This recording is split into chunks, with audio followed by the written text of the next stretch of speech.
जय श्री कृष्ण मेरे प्यारे दोस्तों, जिस प्रकार श्री कृष्णा जी ने अपने ज्ञान से राह भटके अर्जुन को सफलता प्राप्त करवाई थी, उसी प्रकार भगवान श्री कृष्ण आप सभी को अपने जीवन में आगे बढ़ने की राह दिखाए, यह हमारी कामना है। श्री कृष्णा जी के ज्ञान से आपके जिंदगी को रोशनी मिले, इसलिए और भी आपको सही मार्ग पर ले जाने में सफल रहेंगे। आप इन विचारों को अपने परिवार और दोस्तों को शेयर करके इस ज्ञान को और बांटे, क्योंकि ज्ञान बांटने से ही बढ़ता है।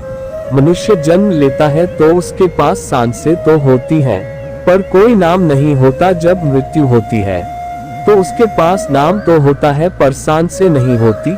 इसी सांस और नाम के बीच की यात्रा को जीवन कहते हैं। न किसी के अभाव में जियो, न किसी के प्रभाव में जियो। यह जिंदगी है आपकी, अपने स्वभाव में जियो। किसी के प्रति मन में क्रोध लिए रहने की अपेक्षा उसे तुरंत प्रकट कर देना अधिक अच्छा है। जैसे क्षण भर में जल जाना देर तक सुलगने से अधिक अच्छा है। इंसान चाहे जितना भी खुद को व्यस्त रख ले, जिससे वो प्रेम करता है उसकी यादों से नहीं बच सकता। समय कभी नहीं रुकता। आज यदि बुरा चल रहा है तो कल अवश्य अच्छा आएगा। आप केवल निस्वार्थ भाव से कर्म कीजिए और वही आपके हाथ में है। हमारी आस्था की परीक्षा तब होती है जब हम जो चाहे वो न मिले, और फिर भी हमारे दिल से प्रभु के लिए शुक्रिया ही निकले। दया होनी चाहिए, कमजोरी नहीं, ज्ञान होना चाहिए, अहंकार नहीं। माता पिता बनना अत्यंत सुखद अनुभव है। उत्साह से जीवन जीना और स्वयं पर महारत हासिल करना खुशी देता है। तुम उसके लिए शोक करते हो जो शोक करने के योग्य नहीं है, और फिर भी ज्ञान की बातें करते हो। बुद्धिमान व्यक्ति न जीवित और न ही मृत व्यक्ति के लिए शोक करते हैं। तुम अपनी पीड़ा के लिए संसार को दोष मत दो, अपने मन को समझाओ। तुम्हारे मन का परिवर्तन ही तुम्हारे दुखों का अंत है। अगर तुम अपना कल्याण करना चाहते हो तो सभी तरह के उपदेशों, सभी धर्मों को छोड़कर मेरी शरण में आ जाओ, मैं तुम्हें मुक्ति प्रदान करूंगा। धर्म चाहे जो भी हो, अच्छे इंसान बनो, हिसाब हमारे कर्म का होगा, धर्म का नहीं। बुरा वक्त आपको जिंदगी के उन सच से सामना करवाता है जिनका आपने अपने अच्छे वक्त में कभी ख्याल भी नहीं किया होता है। किसी दूसरे के जीवन के साथ पूर्ण रूप से जीने से अच्छा है कि हम अपने समय के भाग्य के अनुसार अपूर्ण जिए। जीवन ना कल में है ना आज में है, जीवन इस पल में है। इस पल का अनुभव ही जीवन है। हम दुनिया से कभी शांति नहीं पा सकते जब तक हम खुद अंदर से शांत ना हो। अगर आप किसी एक विषय को अपना लक्ष्य बनाकर उस पर सतत चिंतन मंथन करते हैं तो निश्चित ही आप उसको हासिल कर लेते हो। इसके लिए आपको उस विषय को स्वीकार करना होगा, उसको मानना होगा। एक बार जब आप उसमें खो जाएंगे फिर आप वही बन जाएंगे। अगर कुछ मिल जाए तो खुशी का ठिकाना नहीं, अगर कुछ ना मिले तो दुख का पहाड़ टूट पड़ता है। ये हमारी चाहत ही तो है जो परिस्थितियों के अनुसार हमको बार बार विचलित करती है। क्यों न कुछ ऐसा किया जाए जिनसे हमारी सारी चाहत खत्म हो जाए। फिर कुछ मिले या न मिले, हम निराश नहीं होंगे। आपको जो करना है उसी को करो। घमंड से मत करो, कामना से मत करो, द्वेष भावना से मत करो, बल्कि प्यार, दया और विनम्रता से करो। आपको क्या लगता है, आपने जो किया उसका परिणाम वही मिलेगा जो आप सोच रहे हैं। अगर आपने अपने कर्म मार्ग में अहंकार, ईर्ष्या, वासना को शामिल किया है तो आपको प्रतिकूल परिणाम मिलेंगे। अपने कर्मों की गति में प्रेम, करुणा को शामिल करें। आपको अपने हर कर्म का सत्फल मिलेगा। जिसने अपने मन पर विजय प्राप्त कर ली है उसके लिए मन सबसे अच्छा मित्र है, लेकिन जो ऐसा करने में असफल रहा है उसके लिए मन सबसे बड़ा शत्रु है। भगवान श्री कृष्ण अपने सुविचार के माध्यम से कहते हैं कि जहाँ पर प्रेम का वास होता है वहाँ उनकी उपस्थिति प्राप्त की जा सकती है। क्लेश, ईर्ष्या, द्वेष में ईश्वर का कोई अंश भी नहीं मिलता है। इसलिए अपने विचारों और वातावरण को प्रेम से भर दो। यह दुनिया मोह बंधन से बंधी हुई है। जो आपका है वो सभी का है, जो सभी का है वो आपका भी हो सकता है। भले ही आप कुछ समय के लिए किसी वस्तु को अपने अधीन कर मालिकाना हक जमा सकते हैं। ये आध्यात्मिक मार्ग नहीं है। इंसान को भौतिक वस्तुओं की बजाय भावनात्मक रूप से लोगों से जुड़ना चाहिए। एक दूसरे के सुख दुख को अपना समझना चाहिए, न कि भौतिक और दैहिक वस्तुओं को। सभी प्रकार के हथियारों में समय सबसे बड़ा हथियारा है, क्योंकि समय सब कुछ मार देता है। जो गया वह तो अतीत हो गया, जो चल रहा है वह वर्तमान है। कुछ क्षण बाद यह भी अतीत हो जाएगा। आगे बढ़ रहा है, कभी रुको मत, आगे बढ़ते चलो, अपने कर्तव्य को बखूबी निभाएं। कुछ करना कुछ न करने से बेहतर है। हमारा उद्देश्य यह होना चाहिए कि हमें कुछ न कुछ करते रहना चाहिए। कुछ करना इसलिए बेहतर है क्योंकि कुछ करने से आपको कुछ अनुभव मिलेगा। मन चंचल है। हर बार जब मन गलत व्यवहार करता है तो यह आपकी बात नहीं मानेगा। अपनी विवेकशील बुद्धि का उपयोग करके इसे समस्थिति में वापस लाएं। विस्तार आपका मन काबू में हो सकता है और नहीं भी हो सकता है। इसके परिणाम अलग अलग हैं। अगर आपका मन आपकी नहीं सुनता है तो कुछ समय बाद जब वह उल्टा सीधा काम करने के बाद शांत होगा तो आपको बड़ा दुख होगा। अगर आप अपने मन को अपने अनुसार चलाते हैं तो आप वही करेंगे जो आप करना चाहते हैं।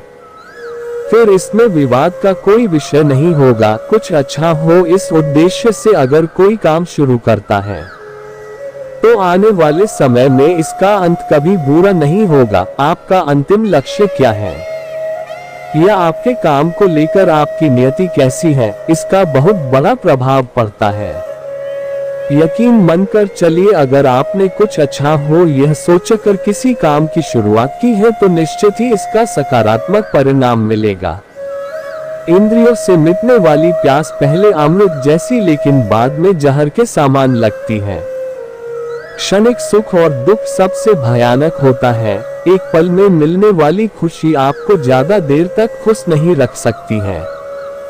हमारी इंद्रियां दर दर भटकती हैं, कुछ न कुछ वह ढूंढती रहती हैं। जहां कोई मौका मिले वहां तृप्ति कर लेती हैं। उस वक्त या उस एक क्षण के लिए आपको अमृत का स्वाद मिल सकता है, लेकिन अंत में आपको इसका पछतावा करना पड़ेगा। जितना आपने मधुर स्वाद चखा है उसके बराबर आपको विष भी पीना पड़ेगा। मैंने आपको बनाते समय कोई गलती नहीं की।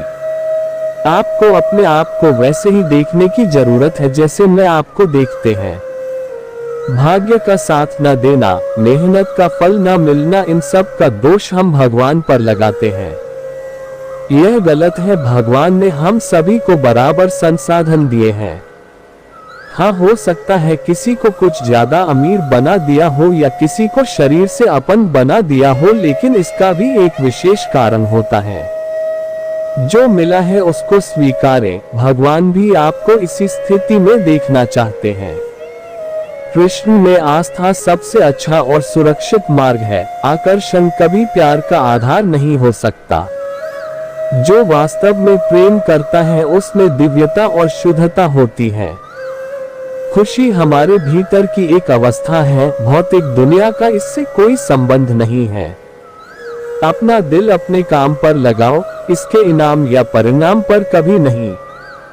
हम तब तक नहीं हारते जब तक हम कृष्ण को नहीं छोड़ते। जब कभी इस लोक में अधर्म की महिमा पनपने लगती है और धर्म का विनाश होता है तो मैं अपने आप ही निकल आता हूँ। डरो मत, जो वास्तविक नहीं है वह न कभी था और न कभी होगा। जो सच है वो हमेशा से था और कभी नष्ट नहीं किया जा सकता। कृष्ण अपने भक्तों को धोखा देने की कोशिश करने वालों के लिए सबसे बड़े धोखेबाज हैं। अगर कोई व्यक्ति कृष्ण के एक भक्त को एक बार भी धोखा देता है तो कृष्ण कई जन्मों के लिए धोखेबाज को धोखा देंगे। श्री कृष्ण के चरण कमल इतने अद्भुत हैं कि जो कोई भी उनके नीचे आश्रय लेता है वह तुरंत शुद्ध हो जाता है। सब कुछ कृष्ण पर निर्भर है, वह देवत्व का सर्वोच्च व्यक्तित्व है।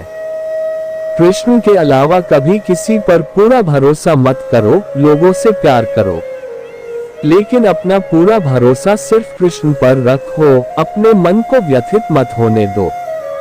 कृष्ण पर विश्वास करो, सबसे दिव्य प्रेम माता और पुत्र का है।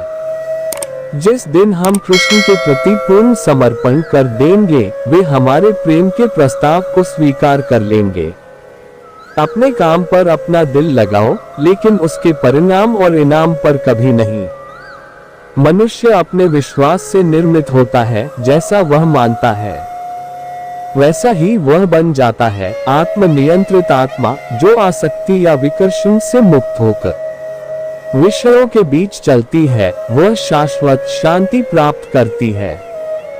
जिन्होंने अपने आप पर विजय प्राप्त कर ली है, उनके लिए इच्छा एक मित्र है, लेकिन जिन्होंने खुद के अंदर खुद को नहीं पाया, उनके लिए इच्छा सबसे बड़ा शत्रु है। शरीर से आत्मा का संबंध कपड़े के समान है, जिस तरह आप कपड़े बदलते हैं उसी तरह एक दिन आपकी आत्मा भी शरीर बदल देगी। अपने कर्तव्य में कभी दोष मत देखो। अगर जो कोई उनमें दोष देखता है, उनकी हर गतिविधि दोषों से घिरी होती है, जैसे आग धुएं से घिरी होती है। किसी और के जीवन की नकल को पूर्णता के साथ जीने की तुलना में अपने भाग्य को अपूर्ण रूप से जीना बेहतर है। प्रत्येक व्यक्ति में ईश्वर का निवास है, कोई उससे अछूता नहीं है।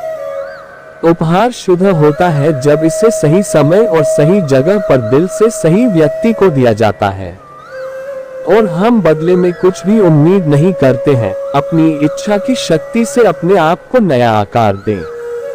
अपने आप को कभी भी स्व इच्छा से नीचा न होने दें। इच्छा ही आत्मा की एकमात्र मित्र है, और इच्छा ही स्वयं की एकमात्र शत्रु है। दिव्य प्रेम तब होता है जब आप किसी से प्रेम करते हैं और बदले में कुछ भी उम्मीद नहीं पालते हैं। लोग मुझको प्राप्त कर सकते हैं केवल प्रेम के माध्यम से।